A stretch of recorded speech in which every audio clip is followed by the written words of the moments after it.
Our last question deals with time.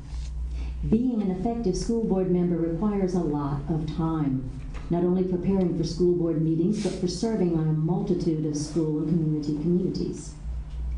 How are you preparing for this commitment in your already busy lives? We begin with Mr. Thompson. That's an incredibly funny and timely question for me. I have to tell you. My wife will tell you, well, first of all, I'm not giving up my job at Stanford. I love my job at Stanford, where I run a research institute. My wife will tell you that I live on little sleep. That this is funny because the presentation at the board last night was about sleep deprivation and the fact that our high school students need 9 hours a night and 8 hours is what adults need. I live on less than that. In fact, I must have one of those funny genes that allows me to do that. I am so committed, like everyone else here, that we will find the time that's needed for the district. Mr. Sarver. I'm in the fortunate position that I retired a few years ago and was able to focus myself on education in the community.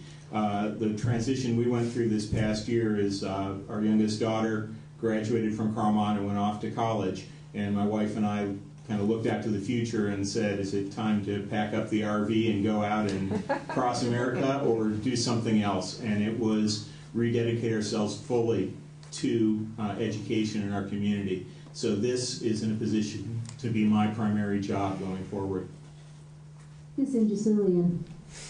This is why I love technology so much. I've been working for quite some years to figure out ways to have technology help me be more efficient and to leverage all of the talented people that I have in my network. So I really reach out to that multiplier effect of not being just me, but being all of the people who we can involve in the process. And suddenly I am not one person, I'm hundreds of people. So that's my number one strategy.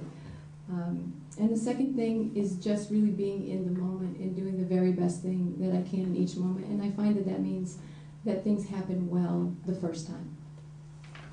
Ms. Corrali. So this is something I have had to deal with pretty much my entire life as a student and a concert pianist and as a mom and a senior director at the NASDAQ stock market. The good fortune that I have is I've kind of retired and I'm taking care of my kids and working in the community, and I was on the grand jury for 2 years, which is essentially a part-time job. So for me, spending time on something that I would love to do, which is to represent the Sequoia District, is something that I will be committed to and devoted to and do my best at. Ms. Green. I agree with everyone on the board on this panel tonight. I don't think anything will change with me. I will continue to work at Stanford University.